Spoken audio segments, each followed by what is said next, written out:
He's a little incomplete, huh? There is something about 20 that is more symmetrical. You could always shorten it to 18. Brevity is usually preferred. Which section stands out to you the most? Do not be anxious about your life, of course. Are there any sections that concern you? Give me your honest opinion. I know I don't have to say that, but... The whole truth. You know I won't be offended. It's, well, very striking.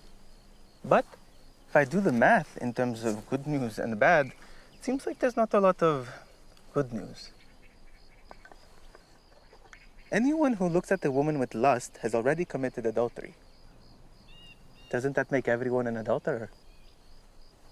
If your right eye causes you to sin, gouge it out. Wouldn't that lead to an entire population of people walking around with only one eye? Oh, and this one.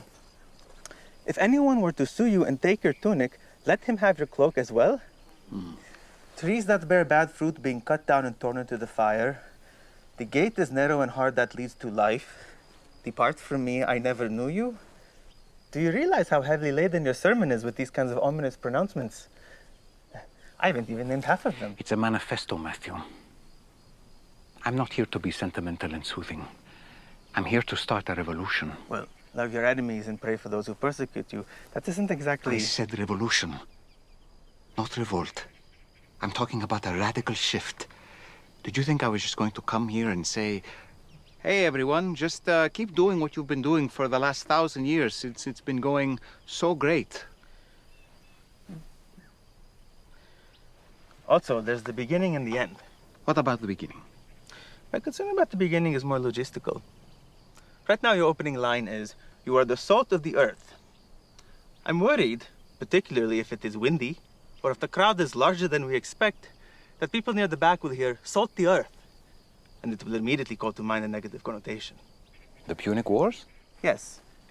When Rome destroyed Carthage, they sowed the city with salt to make it barren, and to curse anyone who would rebuild upon it. I share your concern about the opening line, but for different reasons. I think the sermon needs some sort of introduction, an invitation into what, as you have rightly pointed out, will be a complex and at times challenging set of teachings. What does "you are the salt of the earth" even mean? I'm not good at metaphor. Salt preserves meat from corruption. It slows its decay.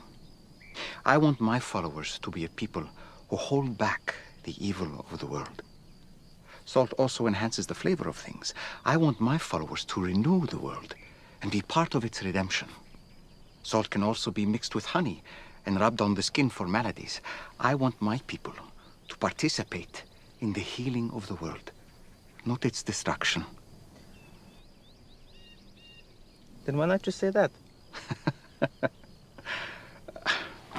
Come on, Matthew. Allow me a little poetry, huh? Not everyone is like you. Some people like a little flavor. Read the songs of David or Solomon. I'm not going nearly as far with metaphor as Solomon. I'm reading him next. Well, good luck. He's probably... Yeah. I told you. These things will make sense to some, but not to others. I don't want passive followers. Those who are truly committed will peer deeply into it, looking for truth.